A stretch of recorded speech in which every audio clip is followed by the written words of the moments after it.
Fala pessoal, eu sou o Glauco, vou resolver com vocês aqui a prova de Física da Unirg de Gurupi de 2023.2, beleza? A gente vai resolver aí, comentar as questões, tem uma questão aí que a gente acha que pode ser anulada, até alguns alunos já entraram com recurso, não sei, você deve estar assistindo esse vídeo bem depois do prazo do recurso, mas provavelmente ela deve ter sido anulada e eu vou comentar com vocês aqui cada questão, passo a passo dela, o assunto que caiu, né? A prova da Unirg é sempre uma prova muito bem elaborada, né? Então a gente vai aí avaliar como é que foi essa prova aí e o que a gente pode esperar de próximas provas, beleza?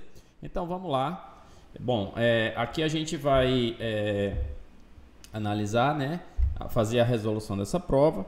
A primeira questão dessa prova é uma questão de dinâmica, né? Uma questão bastante interessante. Vou dar um zoom aqui para vocês.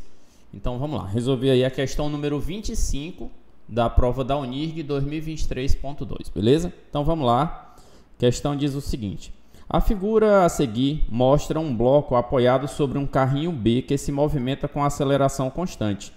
Pronto, ele já deu aqui uma informação muito importante, é que a aceleração desse sistema é constante, ou seja, é uma aceleração. Se a aceleração é constante, que informação eu posso tirar daí? Que a força resultante que atua sobre o sistema também é constante, né? Que atua em uma aceleração constante porque a força resultante é constante. O valor da aceleração está aí, 1,5 metros por segundo ao quadrado. Considerando a aceleração da gravidade 10, calcule o coeficiente de atrito mínimo. O cara quer saber qual é o valor do coeficiente de atrito mínimo entre as superfícies de A e B para que o bloco A não se movimente em relação ao carrinho. Então ele quer que A não se movimente em relação ao carrinho. Ele quer que A esteja andando junto com o carrinho. Todas as vezes, pessoal, que uma questão pede esse tipo de observação, olha, eu quero que o bloco A não deslize, que ele siga junto com o carrinho. O que isso significa? Significa que a aceleração do bloco A ela deve ser igual à aceleração do conjunto, que é a aceleração total do conjunto. Elas devem ser iguais. Agora, sobre o bloco A, qual é a força que vai atuar? Qual é a força que vai acelerar o bloco A para frente? Para que esse bloco A se desloque junto com o conjunto. É isso que a gente tem que tomar cuidado, a gente tem que observar bem. Então, veja só, o carrinho ele não vai receber atrito do solo, né? Então, aqui eu tenho uma aceleração para a direita? Tenho. Eu tenho uma força resultante sobre o sistema para a direita? Tenho. Quem é essa força resultante? É a massa do conjunto vezes a aceleração do conjunto. Então, essa aceleração de 1,5 que foi dada aí é a aceleração do conjunto. Essa aceleração tem que ser a mesma aceleração do bloco A. Mas para isso eu tenho que desenhar qual é a força que atua em A. Aí qual é a força que atua em A? Aí você vai ter aqui para baixo o peso de A, né? Para cima, normal que atua em A. E como existe atrito entre A e B, o bloco B tenta ir para frente, ele tenta deslizar para frente. E aí o bloco A recebe uma força de atrito para impedir esse deslizamento. Como é que A impede esse deslizamento? Como é que a força de atrito impede o deslizamento de A? É fazendo que A vá para frente junto com o bloco B. Então, na verdade, você vai ter aqui uma força de atrito entre A e B para frente. Essa força de atrito entre A e B é que vai fazer com que A vá para frente com a mesma aceleração que o conjunto. Essa força de atrito entre A e B é que vai ser a única força que atua no eixo X, no corpo A. Essa força, portanto, vai ser a força resultante sobre o bloco A. Aí é preciso a gente ter consciência de como é que as coisas são determinadas aqui. Quem é a aceleração que atua sobre o bloco A? É a força resultante sobre o bloco A dividido pela massa de A. Quem é a aceleração do conjunto? É a força resultante sobre o conjunto dividido pela massa do conjunto. Certo? Só que essas duas acelerações são iguais. E que essa força resultante sobre o bloco A, ela vai ser igual a quem? A força de atrito. E que essa força resultante sobre o conjunto, deixa eu puxar por aqui, ó, ela vai ser igual a quem? A essa força que deu a esse bloco A, essa aceleração para frente. Aí o que eu vou fazer? Eu vou igualar as duas acelerações. O que ele está querendo saber? O valor do coeficiente de atrito. Então vamos lá. A aceleração do bloco A é igual à aceleração total. Quem é a aceleração do bloco A? Força resultante em A pela massa de A. Quem é a força resultante em A? É a força de atrito que atua sobre ele, dividido pela massa de A. igual a... Quem é a força resultante sobre o conjunto? Rapaz, eu não sei, mas eu sei o valor da aceleração total já. Eu não preciso da força resultante sobre o conjunto se eu tenho o valor da aceleração. Qual é o valor dessa aceleração? É 1,5 metros por segundo ao quadrado. Onde é que está essa informação? Está aqui, ó, foi dado na questão. Então, essa força resultante, essa aceleração do conjunto vai ser 1,5 metros por segundo ao quadrado.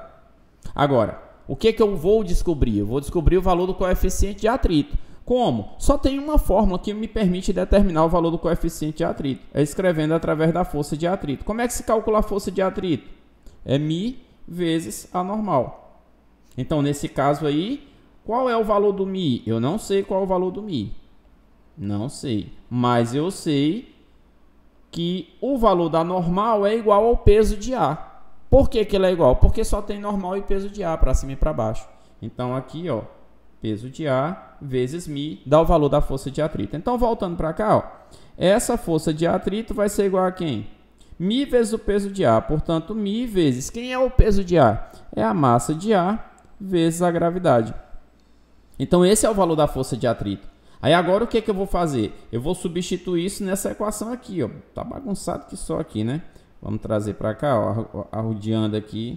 Pronto, vamos substituir aqui. Aí vai ficar o quê? Essa força de atrito vai ser μ, que eu não conheço o valor, massa de A, que eu não conheço o valor, gravidade eu conheço o valor, é 10, foi dado na questão, né? Dividido pela massa de A, que eu não conheço o valor, mas nesse caso também não vou precisar conhecer, porque essa massa de A vai ser cancelada com a outra. Igual a quem? Do outro lado aqui, ó, 1,5.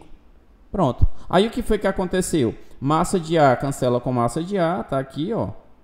E sobra aqui esse μ vezes 10. μ vezes 10 é igual a 1,5. Portanto, esse μ vale quanto? 1,5 dividido por 10.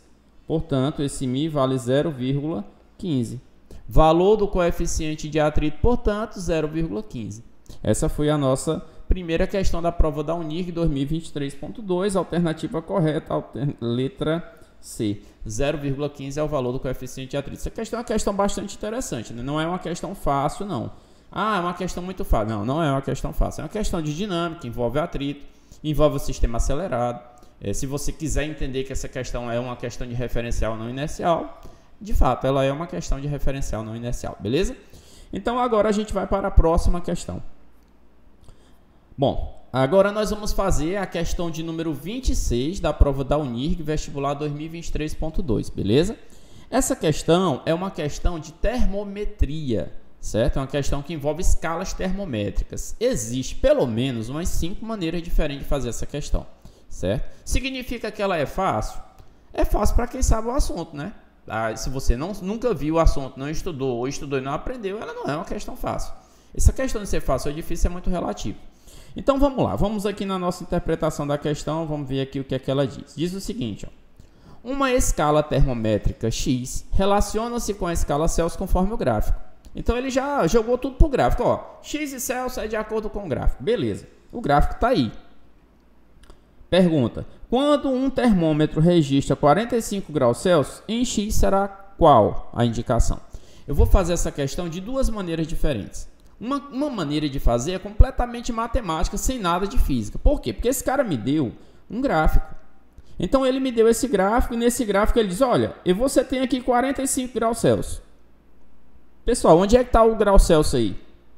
No eixo X. Então 45 graus Celsius, você está vendo aqui o 0, né?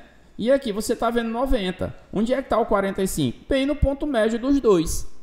Então você sobe uma reta aqui, ó. Bem aqui no ponto médio dos dois, você vai ter o nosso 45 graus Celsius, tá aqui. E ele quer saber qual é a indicação na escala X. Eu só agora prolongo isso daqui para o eixo X, ó. Aliás, perdão, para o eixo Y, que é onde está a escala X. Então, eu prolongando para cá esse eixo, o que vai acontecer? Ó, eu tinha esse par ordenado, que era 0 e 20, e esse par ordenado, que era 90 e 40. Se a indicação na escala Celsius ficou bem no meio das duas coordenadas da temperatura em Celsius, a indicação na escala X vai ficar bem no meio das duas coordenadas. É o ponto médio das duas coordenadas. Que ponto médio é esse? Entre 20 e 40, qual é o ponto médio? É 30.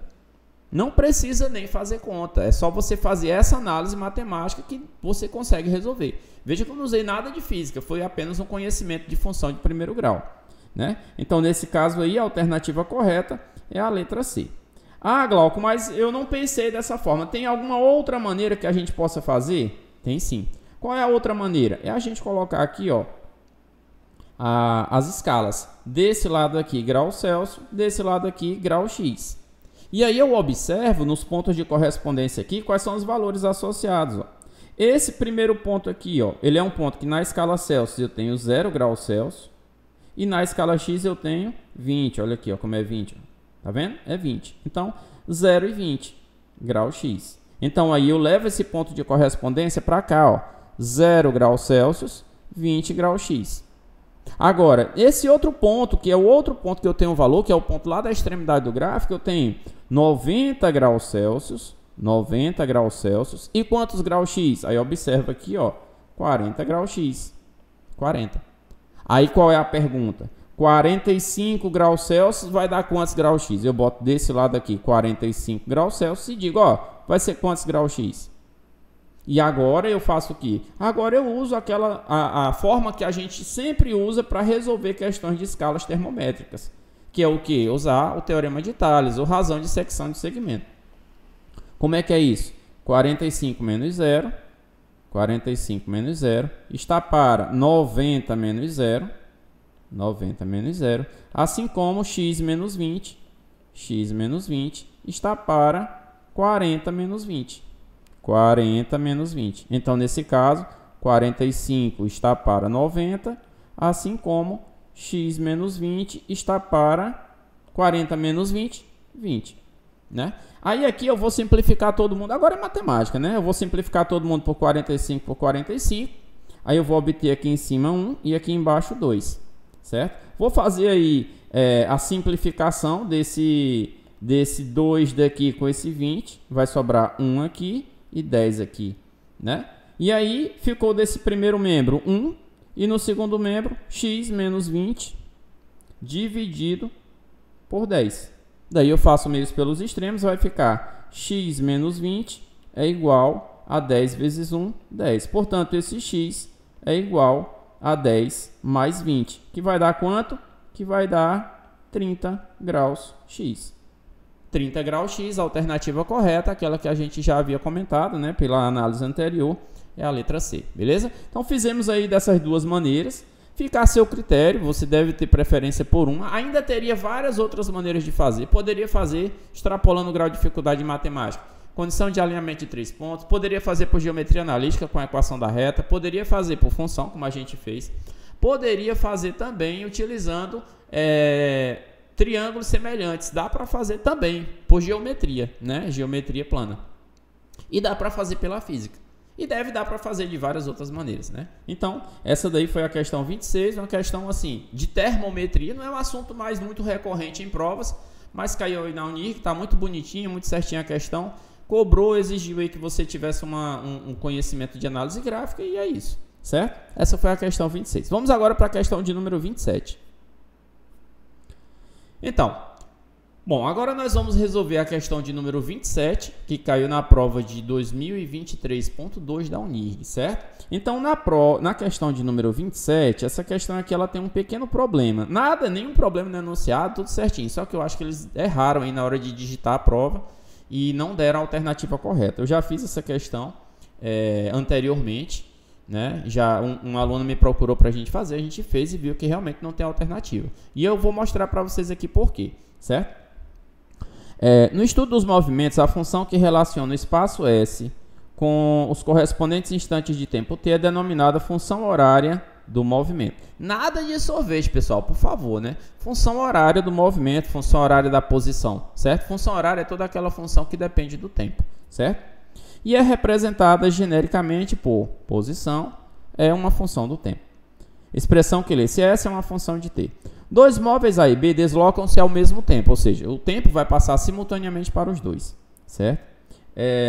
Deslocam-se ao mesmo tempo sobre uma mesma trajetória, como mostra a figura a seguir. Então tá aqui a figura.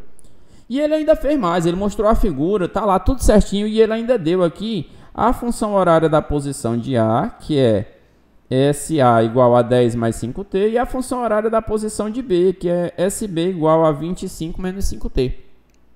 Olha só, a posição inicial de A é 10, você pode observar aqui, ó, 10. De fato, A começa no 10. A velocidade de A é positiva, de fato ela está indo para frente. Essa velocidade de A vale quanto? 5 metros por segundo. A posição de B é 25, está aqui, ó, de fato é 25 no desenho.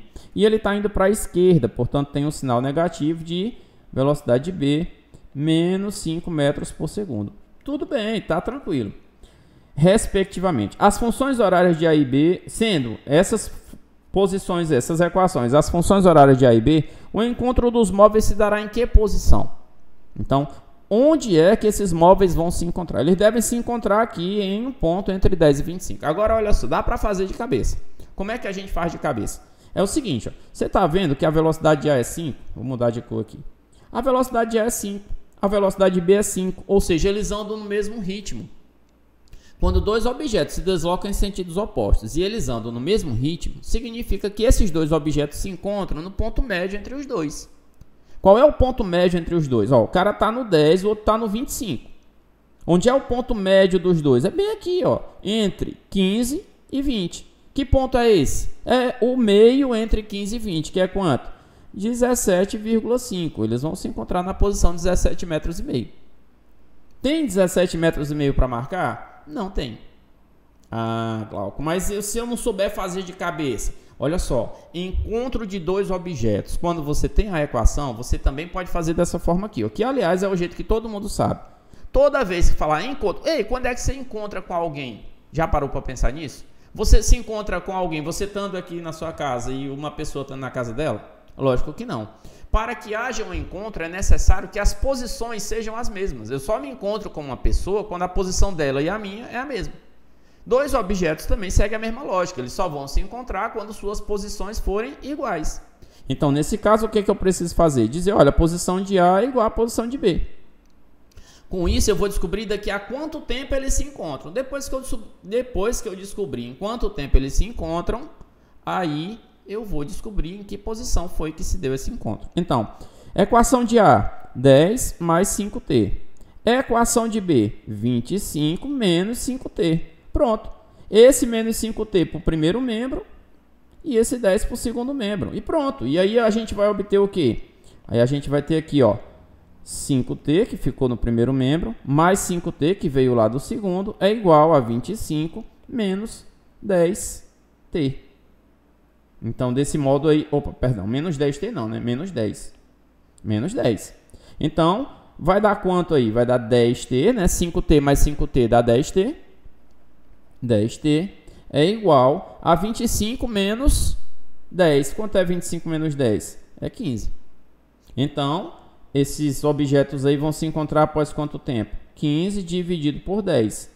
Então, esse tempo de encontro vai ser quanto? 1,5 segundos. Aí a pessoa, quando não tem muita experiência, já fica apavorada. Ah, 1,5, cadê 1,5? Não tem 1,5. Calma aí. Eu não estou procurando, não é o tempo que leva para eles se encontrarem. É em que posição eles se encontram. Aí agora o que eu faço? Eu uso esse tempo de 1,5 na equação da posição de A ou de B. Vou usar na equação da posição de A. 10 mais 5T. Então, essa posição de A vai dar quanto? 10 mais 5 vezes... Qual é o valor do tempo que eu encontrei? O tempo que eu encontrei foi 1,5 segundos. Então, boto aqui 1,5. Então, essa posição final de A vai ser quanto? 10 mais... Quanto é 5 vezes 1,5? Dá 7,5. Então, você vai ter aqui, ó, 7,5. Posição final de A, 10 mais 7,5, 17,5 metros. Então, aqui é a posição de encontro. Tem 17,5 metros aí como opção para marcar? Não tem. Então, essa questão aqui a gente entrou com recurso. Provavelmente você hoje está assistindo um vídeo aí e ela já deve ter sido anulada, certo? Com certeza essa questão não tem alternativa e ela é para ser realmente uma questão anulada. Beleza? Então é isso, pessoal. Essa foi a questão 27. Vamos agora para a nossa próxima questão. Próxima questão. Pronto. Bom, agora a gente vai fazer aqui a questão 28 da UNIR, do vestibular 2023.2. Essa questão ela é uma questão que envolve um assunto pouco explorado, né? Que é algarismo significativo. Então eu vou primeiro te explicar aqui rapidamente o que é um algarismo significativo. Depois eu venho e faço essa questão contigo. Olha só, o que é um algarismo significativo? Bom, quando você estuda algarismo significativo, você vê que existe diferença desses valores aqui, ó. Você está vendo esses valores que eu estou anotando aí? 3,0, 3,0, 3,00, 3,000. Se você colocar todos eles na calculadora, a calculadora vai te dizer, ó, são todos iguais. Mas o que acontece aqui? Quando a gente fala de algarismo significativo, e essa maneira de estudar esse assunto é mais para quem vai fazer pesquisa, né, na sua graduação, vai fazer um curso de ciência ou um curso na área de saúde, que vai entrar em campo e área da pesquisa, é o seguinte, isso aqui diz respeito à precisão da medida, certo? Por exemplo, a largura da frente da sua casa, você vai lá e mede, deu 7 metros, certo? Deu 700 centímetros, vamos colocar em centímetros, 700 centímetros. Você foi lá, você mediu, deu 700 centímetros. Quando você escreve 700 centímetros, você está me dando certeza dessas duas primeiras casas e essa última aqui é duvidosa, certo? Então, nós temos aí 3 algarismos significativos. O que significa isso? Significa que eu tenho 2 algarismos que eu tenho certeza que estão corretos, esse último aí é duvidoso. 701, 700, 699, não sei ao certo. Agora, se eu digo para você que a frente da minha casa tem 700,0 centímetros. Aí o que eu estou dizendo? Que até os 700 eu tenho certeza. Agora essa casinha decimal aqui eu não sei se é 700,0, se é 700,1, 700,2, 700,3. Isso eu não tenho certeza. Quantos algarismos significativos eu tenho aqui? Eu tenho 4, né? 3 certeza e um algarismo significativo duvidoso.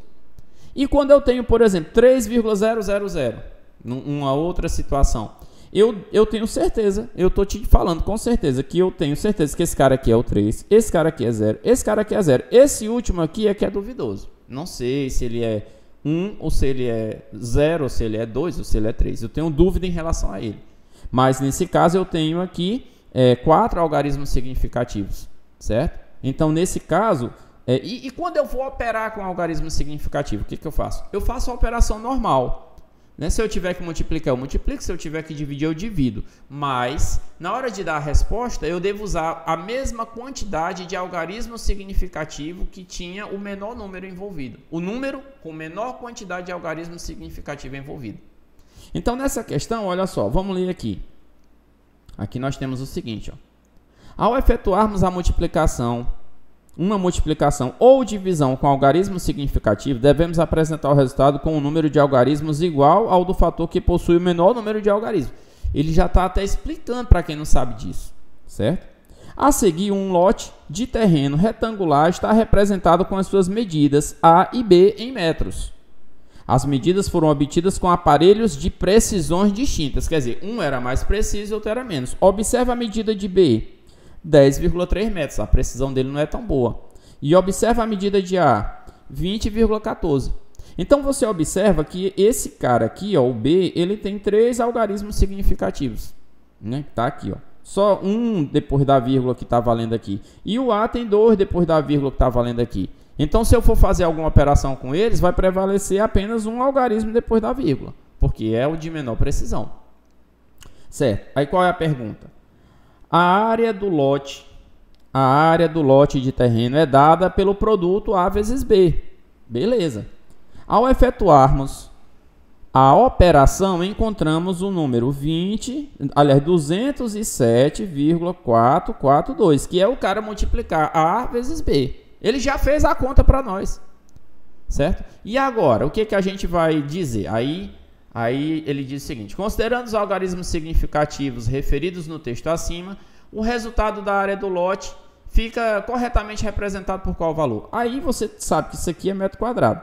Olha, eu não posso dizer que é esse valor que está na tela. Por que que não é esse, Glauco? Se o cara colocou lá. Porque esse valor ele tem 3 algarismos depois da vírgula. E lá nas medidas que foram fornecidas para a gente, o B só tinha um algarismo depois da vírgula. Então, nesse caso, o que eu vou fazer? Eu só posso considerar esse um algarismo depois da vírgula, não posso considerar os 4. Então, nesse caso aqui, o que eu vou dizer? Só um algarismo depois da vírgula, a gente vai parar por aqui, 207,4.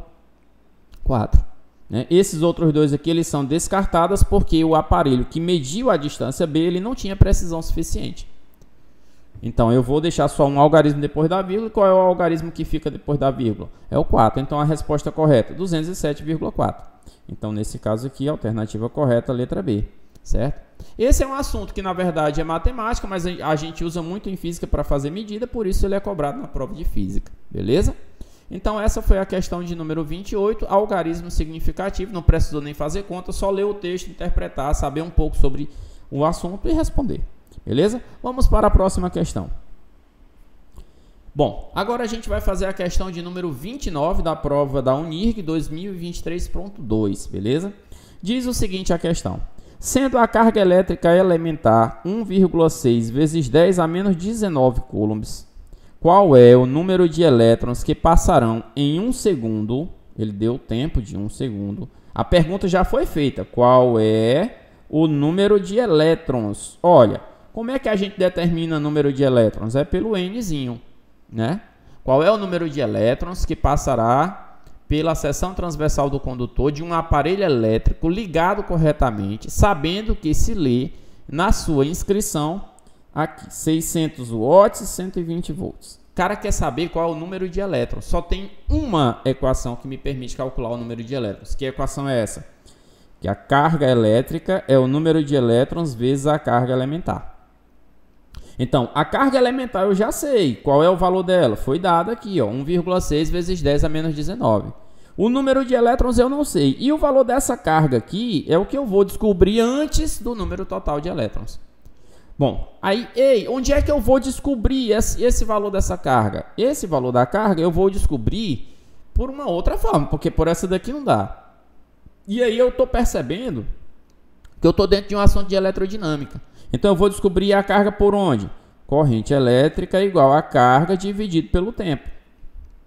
Esse é o valor da corrente elétrica. Então, a carga, deixa eu puxar para cá para ganhar espaço. A carga é igual a corrente vezes o tempo. Portanto, para descobrir o valor dessa carga, eu preciso de quem? Da corrente elétrica e do tempo. Só que o tempo eu já tenho. Onde é que está o tempo? Está aqui, ó, 1 segundo. Então, eu vou primeiro descobrir o valor da corrente. Depois que eu descobrir o valor da corrente, eu jogo ele aqui. Com esse valor da corrente, eu descubro a carga. Com o valor da carga, eu descubro o valor do número de elétrons, que é o que a questão está pedindo. Parece a história aqui do carocinho de milho, né? Não sei se vocês conhecem. Certo. Então, nesse caso aqui, eu preciso ir buscar o valor da corrente. Como que eu vou achar o valor dessa corrente? Aí a gente vem aqui e lembra. Bom, essa informação que eu tenho aqui, ó, 600 watts é o valor da potência. E esse 120 volts é o valor da tensão. Então, eu tenho uma potência igual a 600 watts e eu tenho uma tensão igual a 120 volts. E eu me lembro que existe uma maneira de calcular a corrente com isso. Qual é? Corrente é potência dividido pela tensão. Então, desse modo, essa corrente vai ser quanto? O valor da potência, que é 600, dividido pelo valor da tensão, que é 120. Quanto é que vai dar o valor dessa corrente? Essa corrente vai ser 600 por 120, 5 amperes. Pronto. Achei o valor da corrente, 5 amperes. Aí eu venho aqui agora, vou puxar a informação que vem daqui, ó. Calcular agora o valor da carga. Bom, se a corrente é 5 amperes, qual vai ser o valor da carga? Corrente, que é 5, vezes o tempo, que é 1 segundo. Então, essa carga vai dar quanto? 5 coulombs. Achei o valor da carga. Agora eu vou puxar essa expressão aqui e vou descobrir o número de elétrons. 5 coulombs é igual a N vezes a carga elementar, que é 1,6 vezes 10 elevado a menos 19. Portanto, esse N vai dar quanto? 5 dividido por 1,6 vezes 10 elevado a menos 19. Esse é o valor do número de elétrons que vai circular. Aí, pessoal, que é o seguinte, eu não queria fazer essa conta não, sabe? Rapaz, isso aqui é desumano, né? E aí, como é que eu faço? Na prova, eu vou fazer essa conta só para confirmar com vocês, certo? Mas na prova, você tem 5 dividido por 1,6, aí você olha as alternativas. E tem como dar 1,6? Tem não. Tem como dar 2? Não, se fosse seria 5 dividido por 2,5, que daria 2. Tem como dar 4? Não. Não tem, pela matemática, né? Aí, pô, mas 3,125, será que é isso mesmo? 5 é quase 4,5. 1,6 é quase 1,5. E aí, quando você divide um pelo outro, você encontra um quase 3. Quase 3, a alternativa correta é a letra C. Mas você pode confirmar isso pelos cálculos, né? Deixa eu confirmar aqui pelos cálculos se dá realmente isso. 5 dividido por 1,6. Vou fazer a conta aqui na calculadora, não fiz antes, certo? 5 dividido por 1,6, eu vou encontrar 3,125. 3,125 vezes 10 elevado a quanto? Aí esse 10 a menos 19 vai para cima, muda aí o sinal, né? 10 elevado a mais 19, e desse modo a alternativa se confirmou, letra C para essa questão, beleza? Questão aí envolvendo aí carga, quantização de carga, né? Quantização de carga, corrente elétrica, potência, envolveu aí de certo modo eletrostática e eletrodinâmica, uma questão bastante interessante, beleza? Bom, então agora a gente vai passar para a próxima questão. Nossa próxima questão está aqui. Agora a gente vai fazer a questão 30 da prova da Unirg de 2023.2, certo? Diz o seguinte, de que é essa questão mesmo, Glauco? Essa questão aí é de ótica. O que diz essa questão? Um estudante aproveitando a luz solar, deixa eu aumentar aqui a fonte. Um estudante aproveitando a luz solar e fazendo uso de uma lente de aumento convergente, conseguiu acender um fósforo que se encontrava a 20 centímetros da lente. Então o fósforo estava aqui, ó, a uma distância de quanto? De 20 centímetros da lente. Beleza, veja a figura. A distância focal e a divergência valem quanto? Então, nesse caso, qual é a pergunta? Quer saber qual é a distância focal? Você sabe que numa lente, quando você tem um feixe de raios paralelos, que esses raios passam pela lente e convergem para o mesmo ponto, que ponto é esse? É o foco. E o que é a distância focal? A distância focal é a distância desse ponto até a lente. Qual é o valor dessa distância? É 20 centímetros. Então, só olhando para o desenho, eu já sei que esse foco, que é a distância focal, é igual a 20 centímetros. E aí, 20 centímetros dá quantos metros? 0,2 metros. Então, já sei que o foco é 0,2. Aí eu tenho duas opções aqui, ó, né? Eu tenho aí a letra C e a letra D. Beleza. Como é que eu faço para descobrir a vergência da lente? Quem é a vergência da lente? Pessoal, a vergência da lente é o inverso do foco. É 1 sobre foco. É só essa forma que você precisa usar. Então, essa vergência da lente vai ser 1 sobre o valor do foco, 0,2. E quanto é 1 dividido por 0,2? 1 dividido por 0,2 vai dar 5, né? 5 dioptrias. Dioptria, que é a unidade de medida de divergência. Dioptria também é conhecida como o grau da lente. Beleza? Então, é isso. 5 dioptrias, 0,2 metros. A alternativa correta, portanto, é a letra C para essa questão aí. Para essa questão de número 30 da prova da Unirg. Beleza? Se você gostou aí, curte o vídeo, compartilha com seus colegas aí que estão nessa jornada para ser aprovado no vestibular ou no Enem. Eu acho que essa é a última, né? Deixa eu ver se tem mais alguma aqui. Não temos mais nenhuma questão. Então é isso, pessoal. A gente vai ficando por aqui, né? Essa foi a prova da Unirg, uma prova bastante interessante, uma prova sóbria. Teve uma questão aí que vai ser anulada com certeza, mas é uma prova bem sóbria, honesta. Uma prova que cobra conhecimento, mas que não extrapola demais. O vestibular da Unirg sempre muito ajeitadinho, sempre muito bom. Assim, se tiver que julgar a universidade pelo vestibular, a Unirg tá de parabéns aí pela prova, que sempre foi muito coerente, beleza?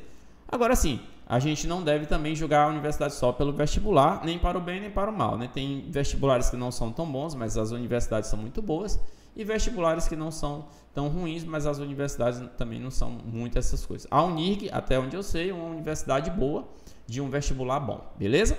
Então é isso, minha gente. A gente vai ficando por aqui. Valeu e até a próxima.